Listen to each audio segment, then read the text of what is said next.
सुप्रभात सभी साथियों को। नमस्कार। मैं एआरपी हृदय कुमार सिंह उपस्थित हूँ आज एक नए वीडियो के साथ। आशा करता हूँ आप सब स्वस्थ एवं सकुशल होंगे। साथियों, आज के इस वीडियो में हम चर्चा करेंगे बच्चों की उपस्थिति में सुधार एवं ड्रॉप आउट को कम करने के संबंध में। साथ ही जानेंगे आउट ऑफ स्कूल की संशोधित परिभाषा क्या है। आप सबसे अनुरोध है, वीडियो अच्छा लगे तो प्लीज चैनल को सब्सक्राइब कर मेरा उत्साहवर्धन अवश्य करें।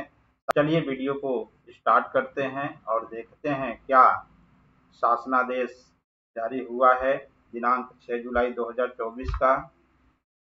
मित्रों, बच्चों की उपस्थिति में सुधार एवं ड्रॉप आउट को कम करने के संबंध में दिनांक 6 जुलाई 2024 का संदर्भ ग्रहण करने का कष्ट करें, जिसके द्वारा बच्चों की उपस्थिति में सुधार एवं ड्रॉप आउट को कम करने के लिए कुछ निर्देश दिए गए हैं। तो आइए देखते हैं पहला निर्देश क्या प्राप्त हुआ है। साथियों, उपस्थिति में सुधार हेतु जो गाइडलाइन प्राप्त हुई है, निरंतर विद्यालय से अनुपस्थित होने की दशा में यदि कोई बच्चा निरंतर विद्यालय से अनुपस्थित हो रहा है तो ऐसे स्थिति में आप क्या करेंगे। मित्रों, यदि बालक बालिका समुचित कारणों के बिना लगातार 3 दिनों तक अनुपस्थित रहता है, यदि कोई बालक लगातार बिना उचित कारण का 3 दिन तक लगातार अनुपस्थित रहता है, तो ऐसे बच्चे के लिए आप दूरभाष, सोशल मीडिया के माध्यम से, अभिभावकों से संपर्क स्थापित करके, बुलावा टोली के माध्यम से भी गृह भ्रमण करते हुए बच्चे को विद्यालय बुलाने का प्रयास करेंगे। बच्चे को जब विद्यालय बुला लेंगे तो शिक्षक द्वारा पुनरावृत्ति की कक्षाएं चलाई जाएंगी, यानी कि 3 दिन लगातार अनुपस्थित होने पर उसकी जो कोर्सेस हैं जो छूटे हुए हैं उनको आप पूरा कराएंगे। तो ये था निरंतर विद्यालय से अनुपस्थित होने वाले बच्चों के लिए। इस प्रकार से इनकी विद्यालय में उपस्थिति सुनिश्चित कर आप अपनी उपस्थिति में सुधार कर सकते हैं और ड्रॉप आउट को कम कर सकते हैं। साथियों, बच्चों की उपस्थिति में सुधार एवं ड्रॉप आउट को कम करने के संबंध में जो दूसरा बिंदु दिया गया है वो है आंतरायिक संचयी अनुपस्थित होने की दशा में। ये जो आंतरायिक शब्द है मित्रों, इसका आशय ये है अनिरंतर या रुक रुक कर, ऐसा बालक जो बीच बीच में गैप कर दे रहा है, विद्यालय तो आ रहा है लेकिन रुक रुक करके आ रहा है, अनिरंतरता बनी हुई है, लगातार नहीं है। लगातार न तो विद्यालय आ रहा है ना ही लगातार अनुपस्थित हो रहा है, ये रुक रुक करके विद्यालय आ रहा है। तो ऐसे बच्चे जो होंगे उन्हें संभावित ड्रॉप आउट माना गया है। ऐसे बच्चे संभावित ड्रॉप आउट की श्रेणी में आ रहे हैं। तो ऐसे बच्चों के लिए क्या करना होगा मित्रों? ऐसे इस श्रेणी में कौन बच्चा होगा? यदि बालक बालिका 1 माह में अधिकतम 6 संचयी दिनों से अधिक अनुपस्थित रहा है, यानी 1 महीने में 6 दिन से अधिक वह अनुपस्थित रहा है, तो आप तुरंत उनके माता पिता से संपर्क करते हुए विद्यालय तक बुलाने का प्रयास करेंगे और आवश्यकता अनुसार पुनरावृत्ति की कक्षाएं संचालित करेंगे और उसकी छुटी हुई जो कक्षाएं या जो कोर्सेस हैं उसको पुनरावृत्ति के माध्यम से कवर करेंगे, क्योंकि नहीं करेंगे तो यही बच्चा अब ड्रॉप आउट में कन्वर्ट होगा। अभी संभावित ड्रॉप आउट में ये बच्चा है।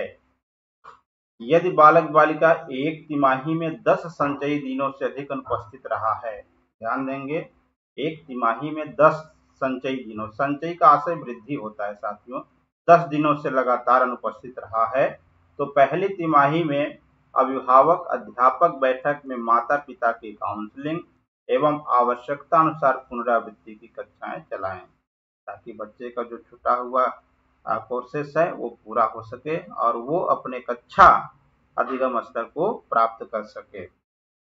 तीसरा बिंदु है, यदि बालक बालिका 6 माह में 15 संचयी दिनों से अधिक अनुपस्थित रहा है, ये जो 6 माह में 15 दिन से अधिक अनुपस्थित हो रहा है, तो ऐसे बालकों को आप दूसरी तिमाही में अभिभावक के साथ बैठक आयोजित करेंगे और आवश्यकता अनुसार पुनरावृत्ति की कक्षाएं संचालित करेंगे। साथियों, ये जो तिमाही है, पहली तिमाही, दूसरी तिमाही, तीसरी तिमाही, तो ये तिमाही का आशय ये है कि पूरे वर्ष को 4 तिमाहियों में विभाजित किया गया है 3-3 महीने का आप जानते होंगे। तिमाही, छमाही ये जो शब्द हैं तो ये वही चीज है। पहली तिमाही, दूसरी तिमाही, 4 तिमाही में इसको विभाजित कर दिया गया है 12 महीने को। तो इस तरह से आप इसको पूर्ण करेंगे। ये बच्चे साथियों संभावित ड्रॉप आउट की श्रेणी में आ रहे हैं। अब यही बच्चे ड्रॉप आउट हो जाएंगे अगर सही समय पर सही कदम नहीं उठाया गया तो। अब देखेंगे हम दूसरा बिंदु, अति संभावित ड्रॉप आउट। अब यहाँ संभावना बहुत बढ़ गई। जैसे अति संवेदनशील शब्द सुने होंगे, वही चीज है अति संभावित ड्रॉप आउट। इन बच्चों पर विशेष ध्यान देने की आवश्यकता है क्योंकि ये बच्चे एकदम कगार पे हैं किसके, ड्रॉप आउट होने के।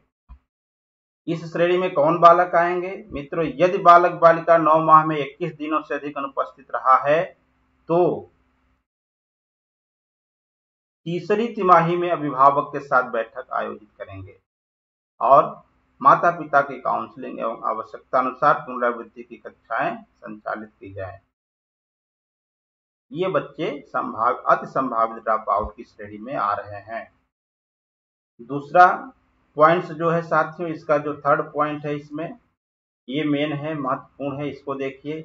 यदि बालक बालिका एक शैक्षिक सत्र में एक वर्ष में 30 संचयी दिनों से अधिक अनुपस्थित रहा है, ध्यान देंगे, एक वर्ष में एक शैक्षिक सत्र में 30 दिनों से अधिक अनुपस्थित रहा है, लेकिन वार्षिक परीक्षा या नेट मूल्यांकन में उसका जो रिजल्ट आया है वह 35% से कम आया, तो ऐसे बालक पर विशेष ध्यान देने की आवश्यकता है। क्योंकि यदि रिजल्ट 35% से कम आया और 30 दिन लगातार अनुपस्थित रहा तो ये बच्चा अब जाने वाला है कहाँ, ड्रॉप आउट की श्रेणी में। अभी इसको अति संभावित ड्रॉप आउट की श्रेणी में चिन्हांकित कर दिया गया है। यदि आप सही समय पर नहीं सही कदम उठाए तो निश्चित है ये बच्चा भी आपका ड्रॉप आउट होने वाला है। तो ये ड्रॉप आउट, ये अति संभावित ड्रॉप आउट वाले बच्चे हैं मित्रों। इनकी उपस्थिति में सुधार एवं ड्रॉप आउट को कम करने के लिए ये सारे जो निर्देश दिए गए हैं, जो बताए गए हैं, उसका पालन करिए ताकि आपकी उपस्थिति में सुधार हो सके और ड्रॉप आउट को आप कम कर सकें। मित्रों, आउट ऑफ स्कूल के बच्चों की संशोधित परिभाषा क्या है, इस पर एक नजर डालते हैं। पूर्व की परिभाषा क्या थी? पहले जो आउट ऑफ बच्चे होते थे वो उनमें ये बताया गया था कि यदि वह प्रारंभिक विद्यालय में कभी नामांकन नहीं किया गया है, यदि कोई बच्चा जो 6 से 14 वर्ष का हो अभी तक विद्यालय में नामांकित नहीं हुआ है तो वह आउट ऑफ बच्चा कहलाएगा। और दूसरा 45 दिन से अधिक उसकी अनुपस्थिति रही हो तो आउट ऑफ स्कूल की श्रेणी में आएगा। अब जो संशोधित परिभाषा है उसमें क्या कहा गया है साथियों? पहला बिंदु वही है, यदि वह प्रारंभिक विद्यालय में कभी नामांकित न किया गया हो, और दूसरा एक शैक्षिक सत्र में यानी एक वर्ष में 30 संचयी दिनों से अधिक वह अनुपस्थित रहा हो। तो एकदम स्पष्ट है, पहले 45 दिन था, अब ये 30 दिन हो गया। विद्यालय में कभी नामांकन न किया गया हो, जो 6 से 14 साल का बच्चा हो वह आउट ऑफ स्कूल बच्चा कहलाएगा, और दूसरा 30 दिन से अधिक अनुपस्थित हो रहा है तो वह भी आउट ऑफ स्कूल कहलाएगा।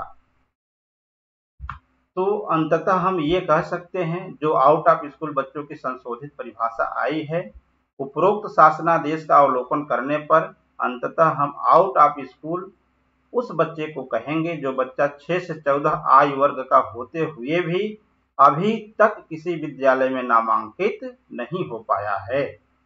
दूसरा, यदि नामांकन के पश्चात एक शैक्षिक सत्र / एक वर्ष में 30 संचयी दिनों से अधिक अनुपस्थित रहा हो या रही हो तो वह भी आउट ऑफ स्कूल की श्रेणी में आएगा। तो ये संशोधित परिभाषा थी आउट ऑफ स्कूल के बच्चों की साथियों। उम्मीद करता हूं कि आपको समझ में आया होगा। वीडियो देखने के लिए आप सबका बहुत बहुत धन्यवाद।